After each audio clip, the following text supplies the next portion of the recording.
while we're here, need to release a public service warning. Yes. Um, and it's got nothing to do with gambling. We're at Landlubbers last night. We're walking up to the door, and what do I see?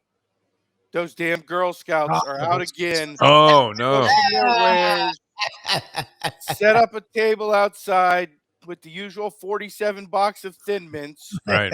Once again, trying to convince America that Thin Mints aren't the garbage that they are. Thin Mints, the worst cookie in the history of America. They're out there, people. Watch yourselves because this is the time of year. If you're not careful, they will con you into the Thin Mint. Yeah. I'd rather send a check off to Joel Osteen's ministry. I would feel it would be of more value. All right, Professor, we'll turn our attention then to the big board, which we hinted might be a Super Bowl postscript of some sort. But let's see where you're going today with the big board. Well, if you remember, Defo, we are now at our official 1 year anniversary. Is that right? The first time we did it, it was about Super Bowl overs and unders, which I'm not going to comment on because all these people thought Chris Stapleton's national anthem was great. Chris Stapleton's national anthem was garbage. Way to stretch out the first verse, country guy. Yeah. Could you have run a little bit longer? I knew you were in trouble. With I that knew you were in first trouble. verse? Yeah. I'm not a fan, so we're not going to comment. But we did that with computer took a dramatic pause in the middle of the song.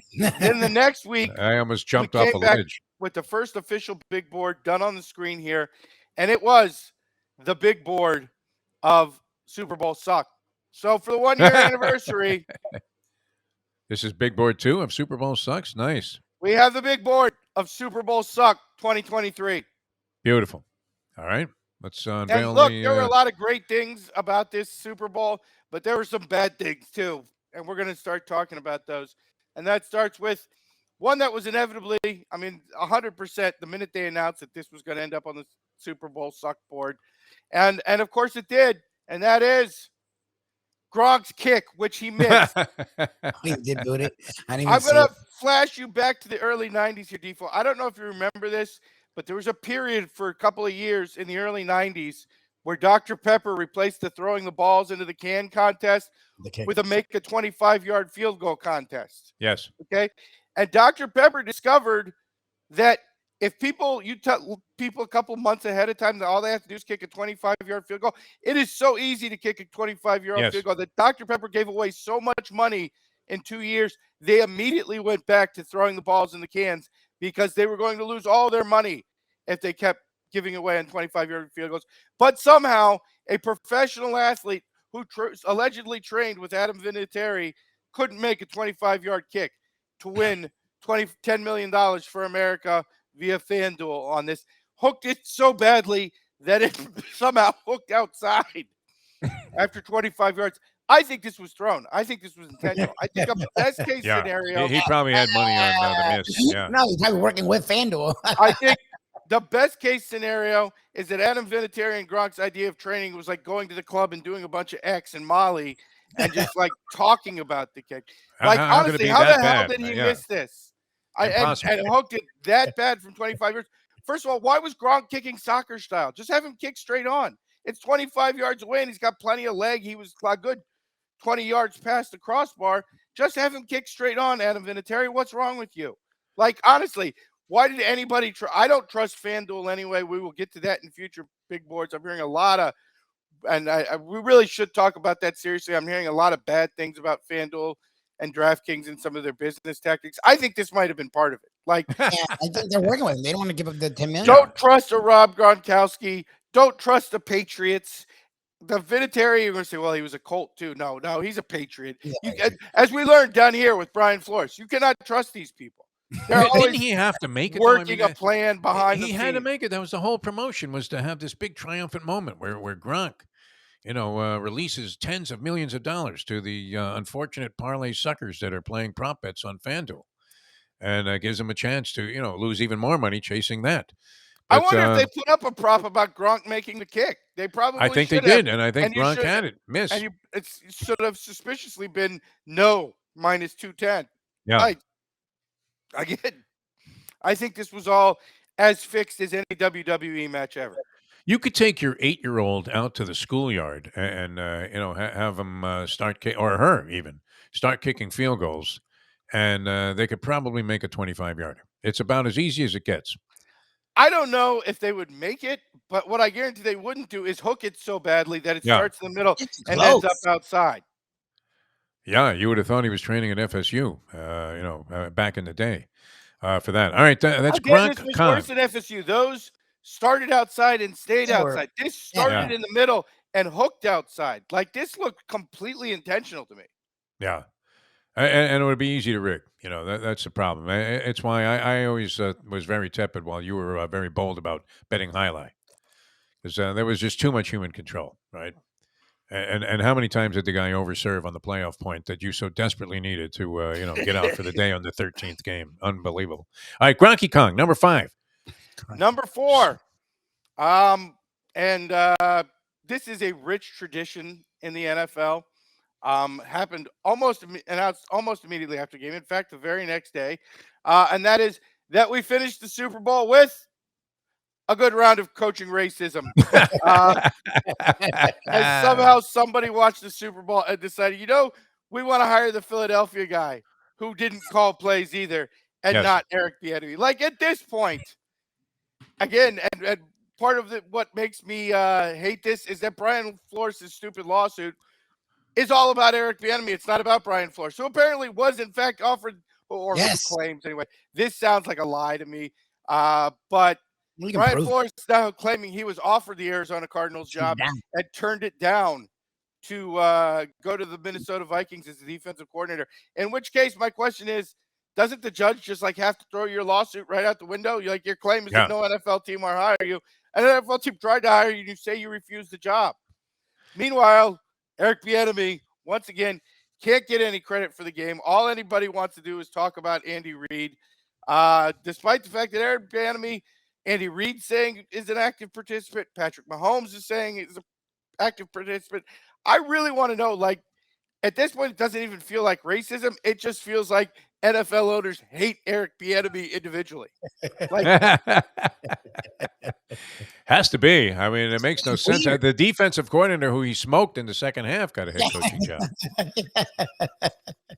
Again, I did Eric Bieniemy hit on a bunch of owners' wives at some event at some point. What does he say in these interviews?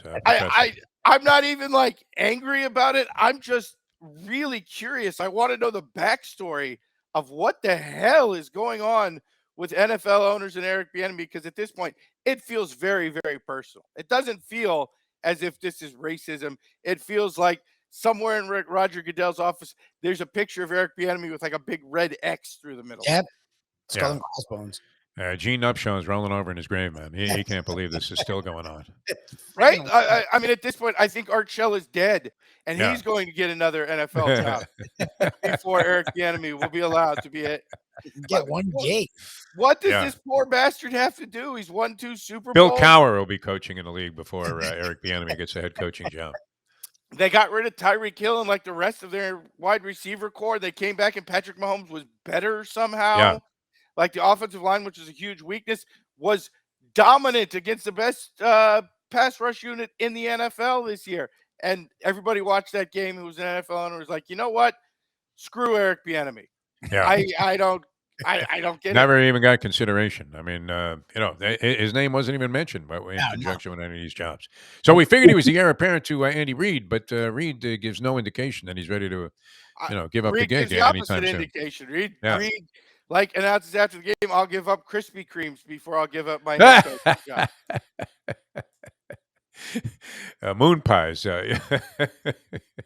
No mas. All right. Very good. I mean, and actually, John Feinstein is going to come on and talk a little bit about that because, he had a tweet out there that Louie responded to, and he said, hey, let's discuss it on the show. So that's coming up at 9 o'clock. Again, that's number 4. I don't feel like this is necessarily even racism. This just, at this point, feels like it is individually about Eric Bieniemy. Yeah. Number 3. And a lot of people have been angry about this, and a lot of people have been very supportive about this. I'm just confused by the whole thing, and that is everything about Rihanna's halftime show, where somebody was like, you know what? Let's take a pregnant woman and recreate a game of Super Smash Brothers for halftime. Again, this is one of those I just don't understand. Like, did the people at Apple not know Rihanna was pregnant? Like, did Rihanna keep a pregnancy secret? Because like she wasn't a little pregnant. She's like 5 months She's pregnant. pregnant. Yeah, she's pregnant. And Yeah. like again, this wasn't like a normal halftime show. This was the flying death drop halftime show. What were those sperm that were out on the field? What was that supposed to be? Those I guys was in the white expecting outfits. Mick Foley to jump off one of those platforms and hit the Undertaker with a folding chair. I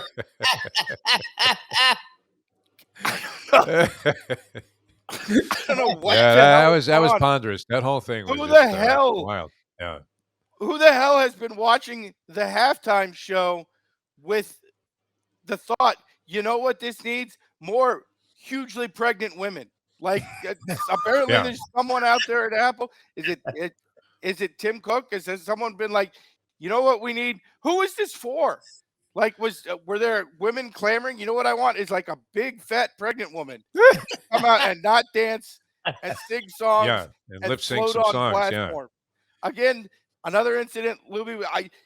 This is as confusing as the time Jordan showed up in the Hanes commercial wearing a Hitler mustache. Like, I don't really understand what is Rihanna so powerful. She's not releasing a new album. She's not going to be doing concerts. She's so pregnant she can barely walk. Like, she's not doing a tour. And the NFL doesn't pay you for this. Did Apple just give her a bunch of money and be like, yeah, do a halftime show, super pregnant? When she showed up, was the NFL like, what the hell is going on? We didn't want a pregnant woman at halftime show. An out of tune Roger Daltrey and the child molesting Peter Townsend probably would have been more appropriate, no? God. Did we lose him? Did he I'm die? not, wow, yeah. I mean, that one even stopped me there for a second. I was like, geez. Wow. Yeah. I mean, It's all really, about family and equality and all of that. What were again, those spermatozoa? That what was that? You know, that white outfit supposed to I represent? know. I mean, again, big billowy red outfit with a bunch of little white things squirming around it. There seemed to be, you know, like a Georgia What was the O'Keeffe message? level Yeah. of symbolism There's something weird. working there.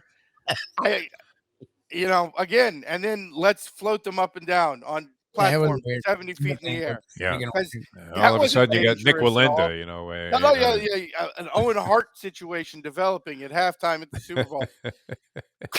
I don't know if it sucked or not, although a lot of people seem to think it sucked, but it was the most confusing halftime show Weird.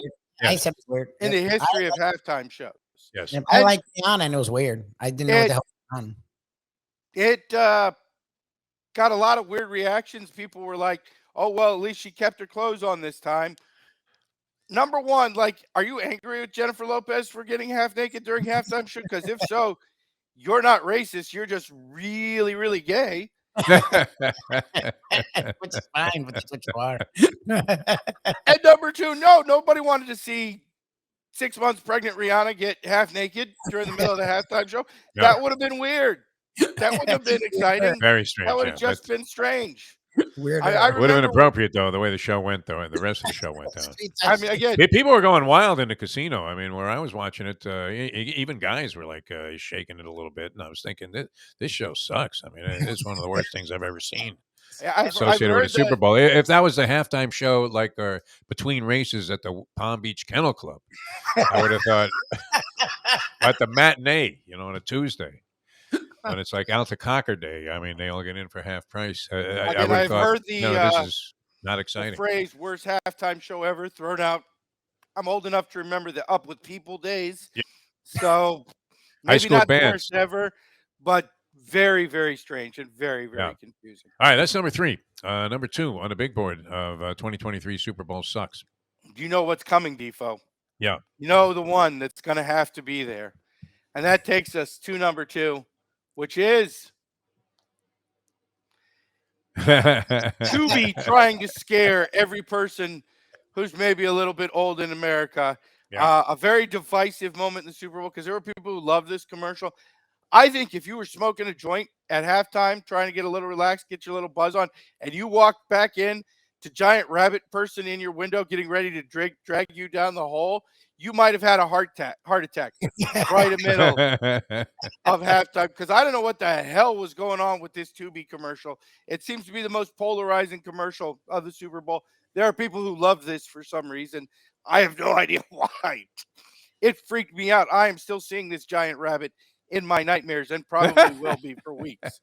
The difference is, in my version of it, it drags you down a hole and forces you to eat Thin Mints, as opposed to So you bought some on the way out? forcing to go to the Netflix. No, I bought some on the way in. No, he bought cookies. That's what's funny about the professor. He bought like 2 boxes. Give me all of them.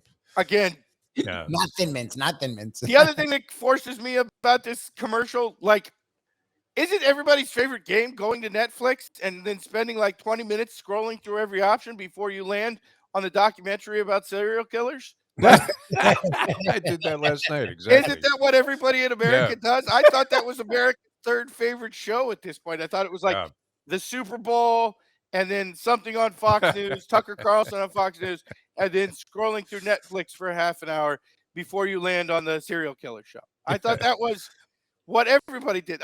That's basically how I spend from like 1:45 to 2:15, 3 days a week, scrolling through Netflix. That was me last night. Tell You me hit it people right on the hate head. this. I love this. Yeah. I don't know what your problem is, Tubi. No wonder nobody knows what the hell Tubi is, or watches Tubi, or pays for Tubi, because you don't get to scroll through for 30 minutes. Apparently, like, it just takes you to some stupid network show that nobody watches. I don't care what Fox comedy about some autistic doctor is on. No, I don't want to see that crap. I want to scroll through for 25 minutes and then watch Jeffrey Dahmer eat people. That's like the whole point of Netflix. America, apparently, Netflix served this option for America, where it's like everybody's favorite thing is to look at 600 options and then land on something about Ted Kaczynski. That's the brilliance of Netflix. Drug dealers. That's like what Netflix discovered. Yeah, I ended up watching a mafia documentary last night, which I've probably seen before, but where Giuliani ends up bringing down the mob there, and then when Rudy popped up, I fell asleep, and that was it. Even though at that time he was a different Rudy Giuliani. All right, that's number 2. Number 1 on the big board, 2023 Super Bowl. And you know what's coming, Defo? We've talked about it before on the program. I didn't see that one coming. I have to say, the number one worst thing about the Super Bowl is Jackson Mahomes. There are people who are angry about the holding call because they feel like it cheated them out of the opportunity for the Eagles to have a dramatic finish, which maybe would have made it the greatest Super Bowl ever. There are people about the holding calls because they don't think it was a good call. I am angry about the holding call because it meant that Patrick Mahomes' jackass little brother got a chance to show up on national television. Here you see him standing behind his brother doing, I don't know, voguing. I don't know what the hell is. What is it? Yeah. Acting like somebody like at a an Trump asshole. rally, this guy. The What only is that? good thing, I honestly, if he shows up at a Trump rally holding one of those Blacks for Trump signs, I'm going to be 0% surprised. Exactly the level of jerk off that he is. Yes. This the only good thing for me is that the rest of America discovered what a jackass Patrick Mahomes' little brother is. The bad news on this is we're going to have to spend the next year dealing with this. And I agree. Look, I think Patrick Mahomes, thank goodness, is well on his way to supplanting Tom Brady as the greatest quarterback of all time. I think he is going to make a run at that immediately after Tom Brady retires, and I think that's great. The bad news is that means we're going to spend another decade of his little brother and his wife annoying the hell out of everybody on social media. And I want to know what the hell Fox was thinking and the NFL Network were thinking, letting this jackass get in the camera shot while his brother gets interviewed. Yeah. Like, again, I love Patrick Mahomes. I even like the weirdo, 1980s hairband style haircut. Yes. I cannot stand his family. Like, at this point. His dad seemed to be okay. That's like fine. His wife and his brother suck. Like, at this point, if I'm hoping Patrick Mahomes signs a Nike deal, because I hope Phil Knight kidnaps his little brother and forces him to spend the rest of his life in a Chinese shoemaking camp. Like, You want my brand loyalty? Ship Jackson Mahomes off to work with the Uyghurs for the rest of his life. Oh my God, this guy is the most like honestly, this guy makes Roger Clinton and Billy Carter seem like nice, normal, acceptable brothers. This is the worst tag-along little brother in the history of tag-along little brothers, and that is the Mount Everest of hurdles of obstacles to climb. Yeah, it was right up there with Eric Trump being on the panel there on The Apprentice, looking like a schmuck, and then later proving that he was one every time he opened his mouth. I think he's surpassed Eric Trump. I think he's even surpassed that weird albino kid that Mitt Romney somehow had amongst his gang of ones that looked like cones.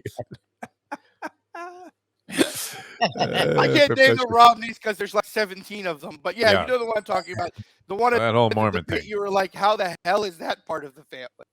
Unbelievable. Like, again, Jackson Mahomes may be the worst celebrity player of all time, and that is a very steep hill to climb. That's that's quite a distinction. All right, Professor, that's it. The big board, beautiful again. I mean, another brilliant rendition here. 2023 Super Bowl sucks, reprising a theme from 2022, which is where the big board originated a year ago. Congratulations on an amazing year of big boards, Professor, and we will just continue with this tradition. Thought my anger and angst was going to burn out after like 4 weeks. Yeah. No, I didn't know. I mean, honestly, I don't know how you do it, man. I mean, this is seriously brilliant. All of this stuff every week. So and look, who better than us to present it, right? Just ride your coattails to internet fame. It's going to be great.